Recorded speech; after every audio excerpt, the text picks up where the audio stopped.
Hello friends, Hyundai वालों ने हमारे ऊपर केस कर दिया। हमने उसका क्या जवाब दिया? कुछ लोगों को लग रहा होगा कि यार ये चुप बैठ गया, शायद कुछ ले लिया होगा, कुछ दे दिया होगा। नए लोग होंगे अभी समझ नहीं पाएंगे, पुराने लोगों को पता होगा कि क्या कंट्रोवर्सी थी हुंडई वालों से, एक्चुअल में क्या था। मैं शॉर्ट में समझा दूंगा ताकि नए लोग समझ जाएं। और आज इस वीडियो को बना रहा हूँ 2.5 साल के बाद। क्यों? उसका रीज़न भी आज की वीडियो में ही होगा। तो पहले स्टार्ट करते हैं, कहानी शुरू कहाँ से होती है। शुरू होती है जी 2.5 साल पहले एक हुंडई क्रेटा मेरे दोस्त की रिपेयर होने के लिए जाती है हुंडई सर्विस सेंटर। वहाँ से बिल आता है 12 लाख रुपए का, जबकि वो गाड़ी थी पुरानी। 11 लाख कुछ हज़ार रुपए में उन्होंने वो गाड़ी खरीदी थी। वो मुझे लेके जाते हैं, चेक करता हूँ गाड़ी को, देखता हूँ, मुझे लगता है कि यार जेन्युइनली इसमें 12 लाख रुपए का खर्चा तो नहीं है। अब मैंने उनको बताया भी कि जी देखो इतना खर्चा नहीं है। और क्योंकि उस समय में बाई फेस कैमरे पे दिखता नहीं था, लोग मुझे पहचानते भी नहीं थे, किसी को नहीं पता ये इंसान कौन है, क्यों आया है, क्या है। उन कह दिया जी इस गाड़ी को तो कोई बना ही नहीं सकता, हो ही नहीं सकता, ये मतलब ही नहीं होता, ये सब कुछ खत्म हो गया है। हुआ क्या था, गाड़ी वाटर लॉक्ड हो गई थी, पानी में फंस गई थी। ठीक है, इस वजह से गाड़ी में प्रॉब्लम आई थी। अब जब उन्होंने कह दिया कि इस गाड़ी को कोई बना ही नहीं सकता, तो बात थोड़ी सी मन में अटक गई। हमने कह दिया जी ठीक है, हम बनाएंगे इस गाड़ी को और हम लेके जाएंगे। मतलब बात में बात हो गई और मुंह से निकला कि हाँ जी हम बनाएंगे, जबकि मैं अकेला ही काम करता हूँ, इतनी बड़ी गाड़ी का पूरा प्रोजेक्ट जल्दी में लेता नहीं। लेकिन मैंने ले लिया क्योंकि मेरे दोस्त की गाड़ी थी और ये भी पॉसिबल था कि गाड़ी का इंश्योरेंस क्लेम लिया जाता। क्लेम में जो पैसे मिल रहे थे वो बहुत कम मिल रहे थे, टोटल लॉस दिखाने के बाद भी। गाड़ी के साथ ऑनर का एक अलग अटैचमेंट था, तो वो ये चाहता था कि यार मेरी गाड़ी ही दोबारा बन जाए, क्यों मैं अपनी अच्छी खासी गाड़ी को खत्म करा दूं। और इस आपदा में अवसर ढूंढ रहे थे सर्विस सेंटर वाले। अगले दिन हम गए गाड़ी देखने के लिए, ऐसे रैंडमली पहुंच गए तो पता लगा जहां गाड़ी खड़ी हुई है स्टॉक यार्ड में, उसके कुछ पार्ट्स खोल के गायब किए हुए हैं। हमने वो चीज़ कैमरे पे कैप्चर कर ली। जी पार्ट्स क्यों खोल लिया आपने, इसका क्या लेना देना था। सारी बहस हुई तो फिर वो भाई साहब आए सर्विस सेंटर वाले, उन्होंने एक्सेप्ट किया जी एक गाड़ी थी हमने उसमें लगा दिया है, कोई बात नहीं हम आपको दे देंगे नया, आपकी तो खराबी है ना। हमने बोला ऐसे कैसे खराब है भाई साहब, हम उसको बनाने वाले हैं। कोई बात नहीं, उन्होंने बोल दिया कैमरे पे कि हाँ हम आपको नया ला के दे देंगे। हम ले गए, जो इन्होंने एक पुराना स्क्रैप सा लगाया हुआ था वो लगा हुआ गाड़ी में, और हम गाड़ी को लिफ्ट करके ले आए। गाड़ी में ले आया अपने पास, गाड़ी को मैंने रिपेयर किया। रिपेयर करने में मैंने बहुत दिल जान लगाया उस गाड़ी के ऊपर, क्योंकि वो बात ना दिल में लगी हुई थी कि कोई बना नहीं सकता। तो हमने कहा यार ऐसा क्या है कि कोई बना नहीं सकता। मैंने 2.5 महीने बहुत मेहनत की उस गाड़ी के पीछे। अब गाड़ी बनाई तो मैंने वीडियोस भी बनाई, जो प्रॉब्लम थी वो प्रॉब्लम भी दिखाई कि कितनी सी प्रॉब्लम, कितने पैसे मांग रहे थे। कर आके जब मैंने गाड़ी फाइनल कर दी, तैयार कर दी, 12 लाख रुपए उनकी डिमांड थी, मैंने लगभग 50,000 रुपए भी नहीं लगाए और गाड़ी बिल्कुल परफेक्ट बना दी। अब जब हम लेके जाते हैं वापस वहीं सर्विस सेंटर पे, जब बोला गया था कि आप हमारा जो सामान खोला है वो वापस दे देंगे, तो वो मुकर गए सामान देने से। अब ये लोग कहने लगते हैं कि नहीं जी हमने तो कुछ निकाला ही नहीं था, मतलब ही नहीं होता है, मतलब नहीं, आप चेक कर लो, ये कर लो, वो कर लो, मतलब पता नहीं क्या हो गया। जबकि इससे पहले तो वो कह रहे थे कि नहीं हम दे देंगे। हमने वो वीडियो भी बना दी कि ये लोग जी सामान देने तैयार नहीं है। कौन सी बात उनके दिल पे लग गई नहीं समझ में आया, या वो गाड़ी हमने रिपेयर कर दी इसलिए ईगो हर्ट हो गई, या फिर उनका वो सामान निकालने वाला किस्सा हमने दिखा दिया उससे ईगो हर्ट हो गई। क्योंकि इस केस में ना बहुत सारी चीज़ें होती हैं, जब गाड़ी आप सर्विस सेंटर लेके जाते हो, ज़्यादा डैमेज होता है तो कोशिश करते हैं लोग कि टोटल लॉस में चली जाए। टोटल लॉस में बड़े बड़े स्कैम होते हैं, टोटल लॉस में बहुत मुनाफे कमाने वाले लोग हैं।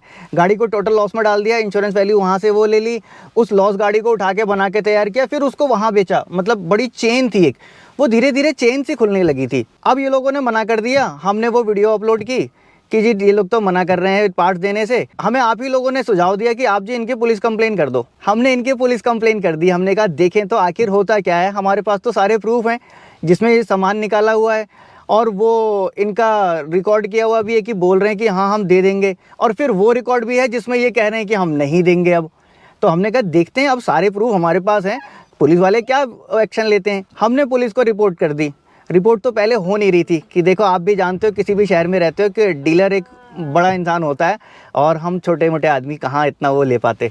लेकिन फिर भी अपनी थोड़ी बहुत जान पहचान से हमने कैसा करके उनको सारे प्रूफ दिखा के रिपोर्ट लिखवा दी। बड़े आनाकानी करने के बाद जी रिपोर्ट दर्ज हुई। फिर वो बड़ी मुश्किलों से उनसे पूछने तैयार हुए, पुलिस वाले पूछने को भी तैयार नहीं थे कि जी क्या हुआ। वो उल्टा हम पे ही प्रेशर करते, आप आइए आप आइए। हमको जितनी बार बुलाया हम उतनी बार गए पुलिस स्टेशन, क्योंकि हम पीछे लग गए थे। हमने कहा ठीक है अब देखेंगे तो हमारी न्याय व्यवस्था में क्या वही न्याय, क्या वही कानून जो हम पे अप्लाई होता है वो बड़ी बड़ी कंपनीज पे भी अप्लाई होता है। लेकिन ऐसा कुछ अप्लाई हुआ नहीं। वो लोग वहाँ जाते, उनको बड़ी रिक्वेस्ट करते कि नहीं जी आ जाइए, तब भी वो नहीं आते पुलिस स्टेशन। पुलिस स्टेशन में एक बार आए, 4-5 लोग हमारी तरफ से इकट्ठा थे, 4-5 उनकी टीम वाले थे। हमने सारे कुछ दिखा के उनको प्रूफ कर दिया कि हाँ जी आपने सामान हट लिया था, मतलब चोरी की थी, प्रूफ कर दिया, मान भी गए हाँ जी की थी, अब बताओ क्या करना है। मैंने कहा अब क्या करना है, इसमें क्या बात हो गई कि अब क्या करना है।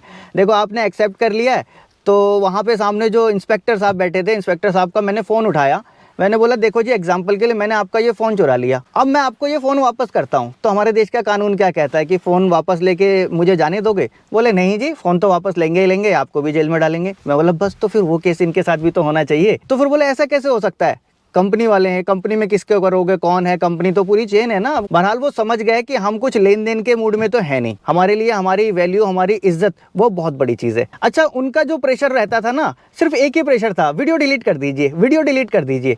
मुझे लगा यार वीडियो डिलीट कर दूंगा तो क्या हो जाएगा, और आखिर मैं वीडियो क्यों डिलीट करूं, वीडियो में मैंने जो भी दिखाया वो सही दिखाया। करने लगे बार्गेनिंग, ऐसा कर लेते हैं, ऐसा कर लेते हैं, फिर ये कर लेंगे। फिर एक बार वो कहने लगे कि हम दे देते हैं आपको एक्सेल। मैंने कहा ठीक है जी दे देते हैं, तो इससे अच्छी कोई बात ही नहीं है। लेकिन उनकी एक शर्त थी कि ये एक्सेल हम आपको तब देंगे जब आप गाड़ी को एक एक्सीडेंट क्लेम दिखाएंगे और इंश्योरेंस से लेके देंगे। हमने फिर मना कर दिया, बात वहीं आ गई उसूलों की। नहीं जी मैं झूठ नहीं बोल सकता कि मेरी गाड़ी कहीं एक्सीडेंट हुई थी, वो हुआ था, जो हुआ था वही बोलूँगा, और उस केस में इंश्योरेंस अगर क्लेम दे देता है तो आप दिलवा दीजिए। अब इस बीच एक हुंडई की टीम आती है बात करने के लिए, कॉम्प्रोमाइज़ कराने के लिए, किसमें, डीलर में और हम में। वो आते हैं बोलते हैं जी हम जो बात करेंगे वो आप डीलरशिप पे आ जाइए, वहाँ बात करेंगे। और उसी बीच वो अरुण पवार वाला मैटर भी चल रहा था। मैंने बोला हम नहीं जाएंगे जी आपके सर्विस सेंटर पे, ऐसे अकेले जाएं, क्या कुछ कर लें हमें नहीं पता। और इस बीच में तो इतनी सारी चीज़ें हो चुकी थी, इतनी धमकियाँ आ गई थी, इतना कभी किसी का प्रेशर, कभी किसी की धमकी, तो हमने मना किया जी हम तो वहाँ नहीं जाएंगे। और दूसरी उनकी एक शर्त थी कि जो भी हम लोग बात करेंगे ऑफ कैमरा करेंगे। मैंने बोला ऐसा भी पॉसिबल नहीं है कि आप मुझे बुलाओ वो भी अकेले और ऑफ कैमरा, मतलब तो कुछ भी अलग ही है फिर आपका। और ये था कि बाकी और कोई भी नहीं आएगा साथ में, आप ही आओगे, ऑफ कैमरा होगा और उनके यहाँ होगा। मुझे लगा यार ये तो नहीं हो सकता, किस लिए जाऊँ मैंने मना कर दिया। अब वो चीज़ चलती गई, इन्होंने तरह तरह के लालच इधर से उधर से सारे भिजवाए, लेकिन अपनी तरफ से ऐसा कुछ था नहीं। हमने बोला नहीं, हमने तो पुलिस को कंप्लेन की है, पुलिस आगे कार्रवाई कर रही है। अब पुलिस अपनी कार्रवाई कहाँ करती रही, कई बार पूछते रहे जी ये चल रहा है वो चल रहा है, आज दरोगा वो शेर पकड़ने गए हैं, आज वो करने गए हैं, ऐसा ही चलता रहा। इस बीच में हमारे पास आ गया कोर्ट से नोटिस कि आपके ऊपर केस हो गया है डिफेमेशन का, और इतना बड़ा अमाउंट। अब वो हम कहाँ से देते पैसे, और डिफेमेशन किस टाइप का, देखो एक तो चोरी, ऊपर से सीना चोरी। कि जब ये कोर्ट वाला केस हो गया, मैंने इसके बाद की वीडियोस नहीं डाली, क्योंकि हमने कई लोगों से हेल्प भी मांगी, कुछ यूट्यूबर्स से, अपने लोगों से जो हमारे फ्रेंड्स थे कि जिनके कभी हम काम आए थे, हर तरीके से उनसे हेल्प भी मांगी कि देखो जी हमारे साथ ऐसा हो रहा है, हम पे ही केस कर रहे हैं जबकि हम सही हैं, आप क्यों नहीं हमको कवर करते, आपकी रीच बहुत ज़्यादा, हमारी तो बहुत छोटी सी है, क्योंकि उस समय एक छोटा सा चैनल था मेरा। किसी ने कोई हेल्प नहीं की। इवन अरुण पवार से बात हुई, अरुण पवार ने भी अच्छी सलाह दी थी। मुकेश चंद गौड़ जी से बात हुई, बोले जी जहाँ बोलोगे हम खड़े हैं आपके साथ।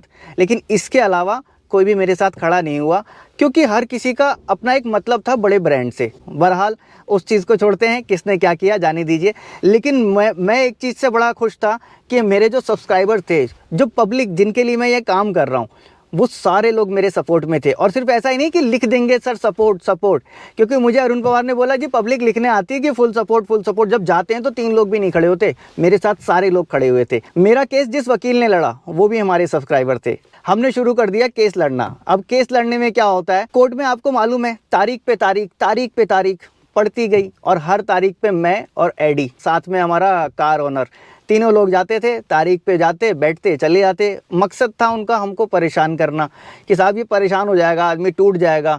देखो सच्चा इंसान है, बिका नहीं। दूसरा ये उसूलों वाला इंसान है, डरा नहीं। अब क्या करते हैं, इसको परेशान करते हैं ताकि अपने काम से डिस्टर्ब होगा और फिर कुछ ना कुछ करके ये छोड़ देगा। बहरहाल मैंने उसके आगे ना कोई वीडियो भी नहीं डाली। क्यों, मुझे ऐसा लगता था कि यार लोगों को ऐसा लगेगा कि यार ये कंट्रोवर्सी करके और व्यू लेना चाह रहे हैं और अपना ऊपर जाना चाह रहे हैं। ये मेरा दिल जानता है, मैं अगर ऊपर जाना चाहता हूँ तो अपनी मेहनत पे जाना चाहता हूँ, अपने टैलेंट पे जाना चाहता हूँ, किसी के नाम पे, किसी की कंट्रोवर्सी से या किसी की चीज़ों से ऊपर नहीं जाना चाहता। अगर मैं चाहता तो इस बीच में ऐसी कंट्रोवर्सी हुई थी वो मैं वीडियो में दिखा देता, तो भाई साहब आप लोग के दांतों तले उंगलियां दब जाती।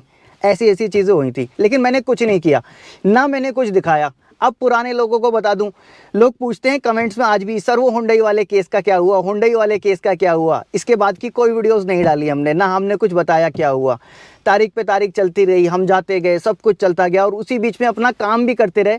ये मुझे कहना बहुत आसान है, लेकिन मैंने सहा है, मैं जानता हूँ कि कितनी तकलीफ हुई, लेकिन फिर भी हम डगमगाए नहीं, पीछे नहीं हटे। डिफेमेशन किया या नहीं किया ये तो बात की बात है, पहले तो चक्कर काट के कोर्ट तक पहुंच जाएं, इतने में ही हिल जाएंगे। और इनकी क्या है, बड़ी बड़ी लीगल टीम्स होती है, इनको सब मालूम होता है।